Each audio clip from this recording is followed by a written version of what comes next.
नमस्कार विद्यार्थी मित्रांनो, माझं नाव सुहास भिसे. स्वागत आहे तुमचं सर्वांचं परत करंट अफेअर्स मराठी या आपल्या मायबोली भाषेतील एज्युकेशनल यूट्यूब चॅनलमध्ये. विद्यार्थी मित्रांनो, सर्वप्रथम आपणा सर्वांना मराठी नववर्षाच्या आणि गुढीपाडव्याच्या हार्दिक हार्दिक हार्दिक शुभेच्छा. गुढीपाडव्यानिमित्त मी तुम्हाला दोन गोष्टी शेअर करेल ज्या स्वतः मी या ठिकाणी अनुभव केलेल्या आहेत खूप प्रचंड ताकदीने. लक्षात घ्या दोन गोष्टी कोणत्या आहेत. पहिली गोष्ट आहे या ठिकाणी फिक्स युअर गोल. या गोलला तुम्ही ध्येय म्हणू शकता, एक ड्रीम म्हणू शकता, एक स्वप्न म्हणू शकता. फिक्स युअर गोल. तुम्हाला नेमकं जायचंय कुठं लिहून घ्या कागदावरती. सेपरेट कागद घ्या, त्या कागदावरती लिहून घ्या आणि तो कागद कायमचा जोपर्यंत तुमचं स्वप्न पूर्ण होत नाही तोपर्यंत तो कागद तुमच्या पॉकेटमध्ये ठेवा. त्या कागदावरती काय लिहा, त्या कागदावरती लिहा आजची तारीख. त्या तारखेच्या पुढे काय लिहा, तुमचं आजचं वय. या वयाच्या पुढे काय लिहा, तुमच्याकडे आता वेळ किती आहे, कुठे जायचंय, काय काय गोल आहेत, किती स्वप्न आहेत, किती पैसे कमवायचे, तब्येत बनवायची की एक्झाम क्रॅक करायची, एक्झाम क्रॅक करायची की कुठलं स्वप्न कंप्लीट करायचंय. या सर्व गोष्टी त्या कागदावरती लिहा. कागदावरती लिहिल्यानं काय होतं, तुमच्या त्या गोष्टी डोक्यामध्ये छापून जातात आणि तो कागद वारंवार तुमच्यापाशी ठेवला पाहिजे. जेव्हा पण तुम्हाला डिस्टर्ब होईल, जेव्हा पण तुम्ही डायव्हर्ट होताल, तो कागद एकदा पहा. अरे रस्ता चुकतोय, रोड मॅप चुकतोय, आपण रोडच्या खाली उतरलोय. ड्रीमचा जो रस्ता आपण तयार केला होता, स्वप्नपूर्तीचा जो काही रस्ता आपण तयार केला होता, त्या रस्त्यावरती आपण नाही येत, रस्त्याच्या खाली आलोय, लगेच रस्त्यावर यायचं. म्हणजेच काय, बाउन्स बॅक मारायचा. ठीक आहे, ही पहिली गोष्ट झाली. दुसरी गोष्ट सांगतो, हार्ड वर्क. मित्रांनो विश्वास ठेवा, हार्ड वर्क शिवाय पर्याय नाही.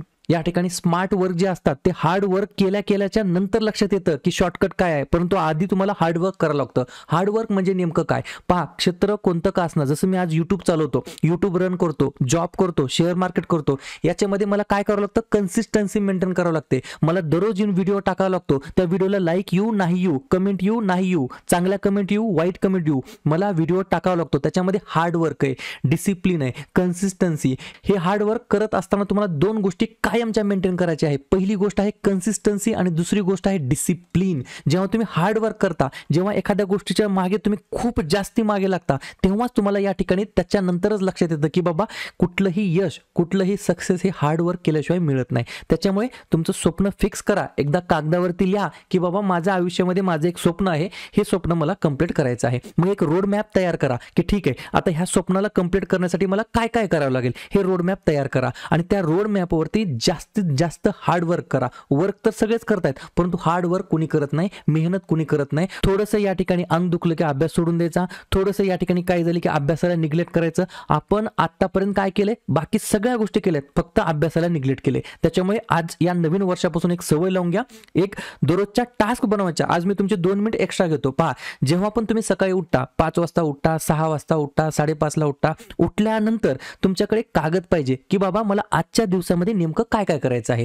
तर त्या गोष्टी पाहिजेत. 10 गोष्टी लिहू नका, फक्त 3च गोष्टी लिहा आणि त्या 3च गोष्टी कंप्लीट करायचा प्रयत्न करा. ठीक आहे, 2 मिनिट तुमचे या ठिकाणी नवीन वर्षाबद्दल घेतले, परंतु चांगल्या गोष्टी तुम्हाला मी सांगण्याचा या ठिकाणी प्रयत्न केला आहे. ठीक आहे, चला तर मग आपण आजच्या व्हिडिओला सुरुवात करूया. आज आहे 9 एप्रिल 2024. त्या अगोदर कालच्या व्हिडिओमध्ये जो काही शेवटचा प्रश्न विचारला आहे त्या प्रश्नाचं उत्तर जाणून घेऊया. पॅरिस ऑलिम्पिक 2024 साठी पात्र ठरणारा एकमेव भारतीय वेटलिफ्टर खेळाडू कोण ठरलेला आहे. तर बऱ्याच विद्यार्थी मित्रांनी अगदी योग्य उत्तर टाईप करून सांगितलं आहे. पर्याय क्रमांक सी, मणिपूरच्या मीराबाई चानू हे या प्रश्नाचं योग्य उत्तर असणार आहे. पर्याय क्रमांक सी हे या ठिकाणी योग्य उत्तर असणार आहे. क्लिअर. आता पाहूया विद्यार्थी मित्रांनो प्रश्न क्रमांक पहिला. टोटल संपूर्ण व्हिडिओमध्ये 12 प्रश्न असतील. सुरुवातीपासून शेवटपर्यंत व्हिडिओ काळजीपूर्वक पहा. एक एक प्रश्न महत्त्वाचा आहे, तुम्ही कोणत्याही एक्झामची तयारी करा. प्रश्न क्रमांक पहिला काय म्हणतो, विशेष संरक्षण गटाचे महानिरीक्षक म्हणून कोणाची नियुक्ती करण्यात आलेली आहे. प्रश्न क्रमांक पहिल्याचं योग्य उत्तर आहे पर्याय क्रमांक डी, लव कुमार हे या प्रश्नाचं योग्य उत्तर असणार आहे. तर त्यांना या ठिकाणी कुठे नियुक्त करण्यात आलं आहे, तर विशेष संरक्षण गटाचे महानिरीक्षक म्हणून त्यांची नियुक्ती करण्यात आली आहे. पहिलाच प्रश्न कशा संदर्भात आहे, महत्त्वाच्या नियुक्तीबद्दल. तर आपण काय करूया, आपल्या भारतामध्ये जे काही महत्त्वाचे दल असतात त्यांचे जे काही सध्याचे वर्तमानमधील महासंचालक आहेत म्हणजेच डायरेक्टर जनरल आहेत त्याच्यावरती आपण एकदा नजर टाकूया. ही स्लाइड अत्यंत महत्त्वाची आहे, लिहून घ्या, फक्त बघत बसू नका.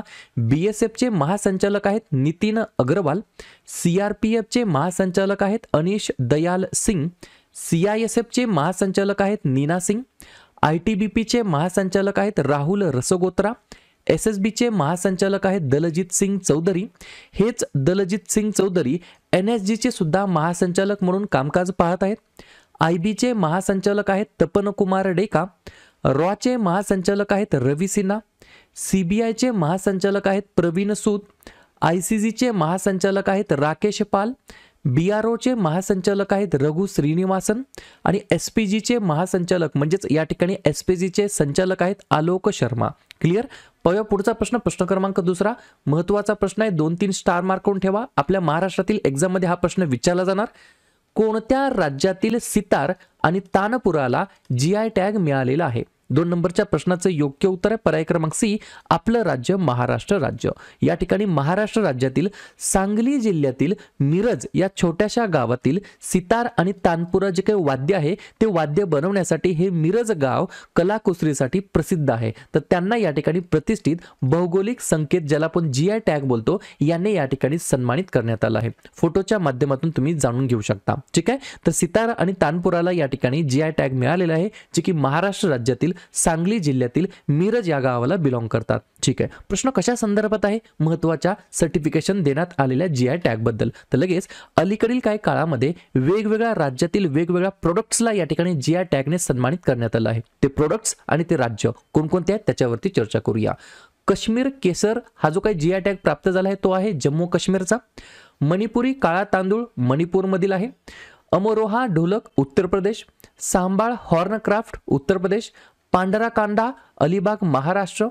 कंदमाल हल्दी ओडिसा. गुलबर्गा तूर डाळ कर्नाटक. खोला मिरची उत्तर प्रदेश. रसगोला ओडिसा. मिरचा तांदूळ बिहार आणि चोकुवा तांदूळ आसाम हे राज्य आणि त्या राज्यातील मिळालेल्या प्रोडक्ट्सला मिळालेले हे GI टॅग आहेत. त्याच्यामुळे हा जो काही प्रश्न आहे तो अत्यंत महत्त्वाचा आहे आणि त्याच्यासोबत दिलेली माहिती ही सुद्धा अत्यंत महत्त्वाची आहे. पुढचा प्रश्न, प्रश्न क्रमांक 3, नुकत्याच झालेल्या लॅन्सेट अभ्यासानुसार दक्षिण आशियातील कोणत्या देशामध्ये जे काही आयुर्मान आहे लाईफ एक्सपेक्टन्सी आहे ती सर्वाधिक या ठिकाणी वाढ झालेली आहे?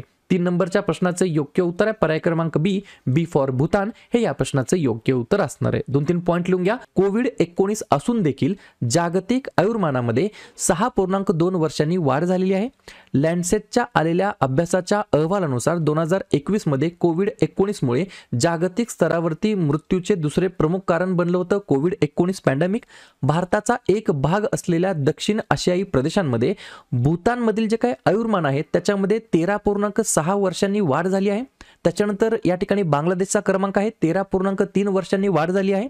त्याच्यानंतर नेपाळ आहे 10.4 वर्षांनी आयुर्मानामध्ये वाढ झाली आहे आणि त्याच्यानंतर पाकिस्तानचा क्रमांक आहे 2.5 वर्षांनी आयुर्मानामध्ये वाढ झालेली आहे. ही लिस्ट तुम्हाला लक्षात ठेवायची आहे. तर पर्याय क्रमांक बी भूतान या देशातील जे काही आयुर्मान आहे त्याच्यामध्ये सर्वाधिक वाढ या ठिकाणी नोंदवण्यात आलेली आहे. पुढचा प्रश्न, प्रश्न क्रमांक 3, IT कंपनी आहे विप्रो WIPRO. विप्रो यांनी कोणाची CEO आणि MD म्हणून नुकतीच नियुक्ती केली आहे? 4थ्या नंबरच्या प्रश्नाचं योग्य उत्तर आहे पर्याय क्रमांक ए श्रीनी पलिया असं त्यांचं नाव आहे. त्यांना या ठिकाणी विप्रोमध्ये नवीन CEO आणि MD म्हणून त्यांची नियुक्ती केली आहे. पर्याय क्रमांक ए हे या प्रश्नाचं योग्य उत्तर असणार आहे. प्रश्न आहे नियुक्ती संदर्भात. तर लगेच नवनवीन नियुक्त्यांवरती आपण चर्चा करूया. कालच रात्री 7:30 वाजता आपण जे काही भारतातील नवनवीन या ठिकाणी नियुक्त्या झाल्या आहेत अपॉइंटमेंट झाले आहेत त्याच्यावरती व्हिडिओ टाकलेला आहे. वेळात वेळ काढून ते व्हिडिओ तुम्ही पाहण्याचा प्रामाणिकपणे प्रयत्न करा. या ठिकाणी व्हिडिओ फक्त पाहू नका, एक सेपरेट नोटबुक सुद्धा तयार करा. त्याच्यामध्ये अशा प्रकारचे जे काही टॉपिक्स आहेत ते लिहून घेण्याचा प्रयत्न करत चला. या ठिकाणी रिव्हिजन मारूया. राष्ट्रीय हरित न्यायाधिकरणाचे अध्यक्ष आहेत प्रकाश श्रीवास्तव. रेल्वे बोर्डाचे नवीन अध्यक्ष आणि CEO बनलेत जया वर्मा सिन्हा. पत्र सूचना कार्यालयाचे प्रधान महासंचालक बनलेत शेफाली बी शरण. ऑल इंडिया रेडिओचे प्रधान महासंचालक बनलेत वसुधा गुप्ता. सुरत डायमंड बाजाराचे अध्यक्ष बनले गोविंद ढोलकिया. मुंबई महापालिकेचे आयुक्त बनलेत भूषण गगरानी. संघ लोकसेवा आयोगामध्ये संचालक बनलेत हंसा मिश्रा. असोचॅमचे अध्यक्ष बनलेत संजय नायर आणि विप्रोचे MD आणि CEO बनलेत श्रीनी पलिया. पुढचा प्रश्न, प्रश्न क्रमांक 5, खालीलपैकी कोणते हेल्थ टेक ॲप न्यूट्रीप्लस लॉन्च केलेले आहे? 5व्या नंबरच्या प्रश्नाचं योग्य उत्तर आहे पर्याय क्रमांक डी ब्रिटानिया या ठिकाणी न्यूट्री चॉईस यांनी या ठिकाणी न्यूट्री प्लस नावाचं हेल्थ टेक ॲप्लिकेशन लॉन्च केलं आहे. हे कशामध्ये मदत करणार आहे तर आरोग्य आणि निरोगीपणा मेट्रिक्सच्या निरीक्षणामध्ये या ठिकाणी मदत करणार आहे. हे न्यूट्री प्लस जे काय ॲप्लिकेशन आहे हेल्थ टेक ॲप्लिकेशन कोणी लॉन्च केलं आहे? ब्रिटानिया न्यूट्री चॉईसने. ठीक आहे, पुढचा प्रश्न प्रश्न क्रमांक 6.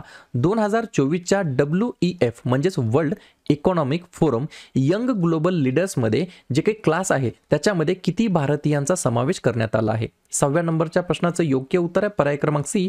टोटल या ठिकाणी आपल्या भारतातील 5 जणांचा या ठिकाणी समावेश करण्यात आला आहे. 2-3 पॉईंट लिहून घ्या. WEFच्या या यादीमध्ये 40 वर्षाखालील सुमारे 90 चेंज मेकरचा या ठिकाणी समावेश करण्यात आला आहे. यादीमध्ये समावेश केलेले व्यक्ती असतात त्यांचं या ठिकाणी काय काम असतं किंवा त्यांनी काय काम केलेलं असतं तर सार्वजनिक आरोग्य, आर्थिक वाढ, तंत्रज्ञान आणि टिकाऊपणा या क्षेत्रांमध्ये सकारात्मक बदलासाठी त्यांनी काम केलेले असतात. मग हे जे काही 5 भारतीय आहेत ते कोण कोण आहेत? भूमी पेडणेकर, अद्वैत नायर, अर्जुन भरतिया, शरद विवेक सागर आणि प्रिया अग्रवाल हेब्बर अशा या 5 जणांची नावे आहेत. कोणाची यादी आहे? WEFची. फुल फॉर्म काय? World economic forum. मराठीमध्ये काय म्हणता येईल? जागतिक आर्थिक मंच. स्थापना केव्हा झाली? 1971ला. अध्यक्ष कोण आहेत? बॉर्जे ब्रेंडे. आणि मुख्यालय कुठे आहे जागतिक आर्थिक मंचाचं? जेनिवा, स्वित्झर्लंड या ठिकाणी. बघूया पुढचा प्रश्न प्रश्न क्रमांक 7. नुकतेच कोणत्या राज्यामध्ये परमवीर चक्र उद्यानाचे उद्घाटन करण्यात आलेले आहे? 7व्या नंबरच्या प्रश्नाचं योग्य उत्तर आहे पर्याय क्रमांक बी. तमिळनाडू हे या प्रश्नाचं योग्य उत्तर असणार आहे. तर तमिळनाडू राज्याच्या अंतर्गत परमवीर चक्र उद्यानाचे उद्घाटन करण्यात आलं आहे. लगेच आपण तमिळनाडूबद्दल रिव्हिजन टाकूया. स्थापना झाली 1 नोव्हेंबर 1956ला. मुख्यमंत्री आहेत MK स्टालिन, राज्यपाल आहेत RN रवी आणि राजधानी आहे चेन्नई. 4 महत्त्वाचे राष्ट्रीय उद्यान आहेत: मन्नर, मरीनची आखात, इंदिरा गांधी, मुदुमलाई आणि मुकुर्ती आणि 2 महत्त्वाचे धरण आहेत मेट्टूर आणि भवानी सागर. पुढचा प्रश्न प्रश्न क्रमांक 8. Economist intelligence unit business environment रँकिंगनुसार व्यवसाय करण्यासाठी जगातील सर्वोत्तम ठिकाण कोणते ठरलं आहे? तर पर्याय क्रमांक ए. सिंगापूर हे या प्रश्नाचं योग्य उत्तर असणार आहे. तर सिंगापूर 1 नंबरला आहे, 2 नंबरला आहे डेन्मार्क, 3 नंबरला आहे अमेरिका आणि आपला प्यारा भारत आहे 51 क्रमांकावरती. अजून एक गोष्ट मला लक्षात ठेवायची आहे, सलग 16 वर्षापासून अव्वल स्थानी आहे सिंगापूर देश. कशामध्ये? तर व्यवसाय करण्यासाठी जगातील सर्वोत्तम ठिकाणांच्या यादीमध्ये सिंगापूर सलग 16 वर्षापासून अव्वल स्थानी आहे. याच रँकिंगमध्ये डेन्मार्क 2ऱ्या क्रमांकावरती आहे, अमेरिका 3ऱ्या क्रमांकावरती आहे आणि आपला भारत देश 51 क्रमांकावरती आहे. पुढचा प्रश्न प्रश्न क्रमांक 9.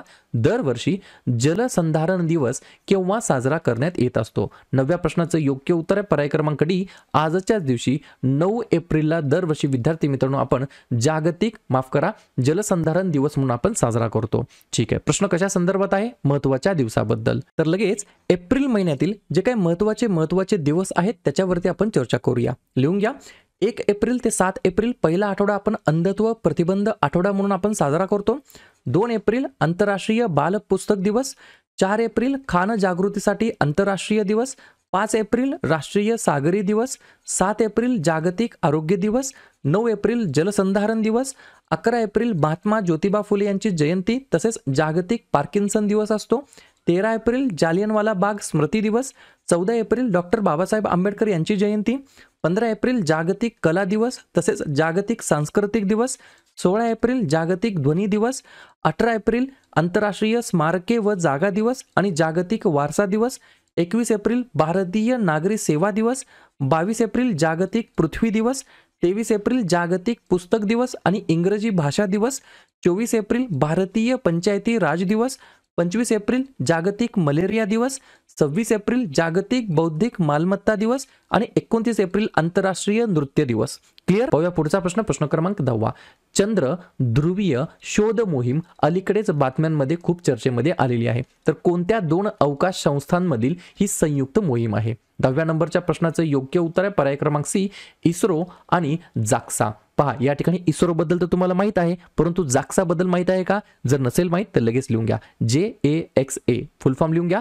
Japan aerospace exploration agency. मराठीमध्ये म्हणता येईल जपानी राष्ट्रीय हवाई आणि अंतराळ एजन्सी, ज्याची स्थापना 1 ऑक्टोबर 2003ला झाली आणि सध्याचे ॲडमिनिस्ट्रेटर आहेत, प्रशासक आहेत हिरोशी यामाकावा. ठीक आहे. आणि इस्रो बद्दल सांगायचं म्हटलं तर इसरून जायचं नाही, इंडियन स्पेस रिसर्च ऑर्गनायझेशन असा याचा फुल फॉर्म आहे. स्थापना झाली 15 ऑगस्ट 1969ला आणि सध्याचे अध्यक्ष आहेत S सोमनाथ म्हणजेच श्रीधर सोमनाथ. तर या दोघांचं या ठिकाणी संयुक्त ही मोहीम आहे, ज्या मोहीमचं नाव आहे चंद्र ध्रुवीय शोध मोहीम, ती या ठिकाणी चर्चेमध्ये आलेली आहे सध्या न्यूजमध्ये, आणि ही या 2 देशातील अवकाश संस्थांमधील संयुक्त मोहीम आहे. त्याच्यामुळे कदाचित हा प्रश्न विचारला जाऊ शकतो. पुढचा प्रश्न क्रमांक 11वा. 5200 वर्ष जुनी हडप्पा वस्ती अलीकडेच कोणत्या ठिकाणी सापडलेली आहे? तर पर्याय क्रमांक बी गुजरात हे या प्रश्नाचं योग्य उत्तर असणार आहे. तर गुजरात राज्याच्या अंतर्गत जवळपास 5200 वर्षापेक्षा जुनी हडप्पा वस्ती या ठिकाणी सापडलेली आहे. जाता जाता गुजरात बद्दल सुद्धा चर्चा करून जाऊया. स्थापना झाली 1 मे 1960 ला. याच दिवशी महाराष्ट्र राज्याची स्थापना झाली आणि हाच दिवस आपण इंटरनॅशनल लेबर डे म्हणून साजरा करतो. मुख्यमंत्री आहेत भूपेंद्र पटेल, राज्यपाल आहेत आचार्य देवव्रत आणि राजधानी आहे गांधीनगर. 3 महत्त्वाचे राष्ट्रीय उद्यान आहेत, गीर, ब्लॅकबक आणि वनसदा, आणि 4 महत्त्वाचे धरण आहेत, सरदार सरोवर, उकाई, काढना, दंतेवाडा आणि धारोई. अशा प्रकारे शेवटचा प्रश्न क्रमांक 12वा. 15वा CIDC विश्वकर्मा पुरस्कार 2024 ने कोणाला सन्मानित करण्यात आलेला आहे? 12व्या नंबरच्या प्रश्नाचं योग्य उत्तर आहे पर्याय क्रमांक ए. SJVN लिमिटेड नावाची कंपनी आहे. या कंपनीला सलग 3ऱ्या वर्षी हा पुरस्कार देण्यात आलेला आहे. म्हणजेच SJVN लिमिटेडने सलग 3ऱ्या वर्षी हे पुरस्कार जिंकलेले आहेत. कशासाठी? तर त्यांच्या कॉर्पोरेट सामाजिक दायित्व योगदानासाठी त्यांना हा पुरस्कार देण्यात आलेला आहे. ते कशामध्ये काम करतात? तर जलविद्युत निर्मिती आणि पारेषणामध्ये ते या ठिकाणी काम करतात. तर 15वा CIDC विश्वकर्मा पुरस्कार 2024 ने या ठिकाणी सन्मानित करण्यात आला आहे SJVN लिमिटेड या कंपनीला. क्लिअर? तर अशा प्रकारे विद्यार्थी मित्रांनो हे होते आजचे 12 प्रश्न. उपक्रम कंटेंट हा जो काही प्रयत्न आम्ही सुरू केलाय मराठी भाषेमध्ये, हा कसा वाटतो नक्कीच कमेंट करत चला. आणि या ठिकाणी तुमच्यासाठीचा आजचा खास प्रश्न, नुकताच चर्चेत आलेला खेळाडू अर्जुन एरिगाईसी कोणत्या खेळाशी संबंधित आहे? क्रिकेट, बुद्धिबळ, हॉकी की लांब उडी? तर ज्या पण विद्यार्थ्यांनी या प्रश्नाचं योग्य उत्तर येत असेल त्या प्रश्नाचं उत्तर तुम्ही कमेंट बॉक्समध्ये बिंदासपणे टाईप करून सांगा. या प्रश्नाचं उत्तर चुकू द्या, बरोबर येऊ द्या, काहीच हरकत नाही, परंतु ट्राय करणं, प्रयत्न करणं हे सर्वात जास्त महत्त्वाचं आहे. आणि दुसऱ्या दिवशी येऊन आपण दिलेल्या प्रश्नाचं उत्तर हे बरोबर आलं की चुकलं हे दुसऱ्या दिवशी येऊन चेक करणं, तपासणं हे देखील तितकंच जास्ती महत्त्वाचं सुद्धा आहे. तर लगेच एप्रिल महिन्यातील जे काही महत्त्वाचे दिवस आहेत त्याच्यावरती आपण चर्चा करूया. लिहून घ्या. 1 एप्रिल ते 7 एप्रिल पहिला आठवडा आपण अंधत्व प्रतिबंध आठवडा म्हणून आपण साजरा करतो. 2 एप्रिल आंतरराष्ट्रीय बाल पुस्तक दिवस. 4 एप्रिल खान जागृतीसाठी आंतरराष्ट्रीय दिवस. 5 एप्रिल राष्ट्रीय सागरी दिवस. 7 एप्रिल जागतिक आरोग्य दिवस. 9 एप्रिल जलसंधारण दिवस. 11 एप्रिल महात्मा ज्योतिबा फुले यांची जयंती तसेच जागतिक पार्किन्सन दिवस असतो. 13 एप्रिल जालियनवाला बाग स्मृती दिवस. 14 एप्रिल डॉक्टर बाबासाहेब आंबेडकर यांची जयंती. 15 एप्रिल जागतिक कला दिवस तसेच जागतिक सांस्कृतिक दिवस. 16 एप्रिल जागतिक ध्वनी दिवस. 18 एप्रिल आंतरराष्ट्रीय स्मारके व जागा दिवस आणि जागतिक वारसा दिवस. 21 एप्रिल भारतीय नागरी सेवा दिवस. 22 एप्रिल जागतिक पृथ्वी दिवस. 23 एप्रिल जागतिक पुस्तक दिवस आणि इंग्रजी भाषा दिवस. 24 एप्रिल भारतीय पंचायती राज दिवस. 25 एप्रिल जागतिक मलेरिया दिवस. 26 एप्रिल जागतिक बौद्धिक मालमत्ता दिवस आणि 29 एप्रिल आंतरराष्ट्रीय नृत्य दिवस. क्लिअर?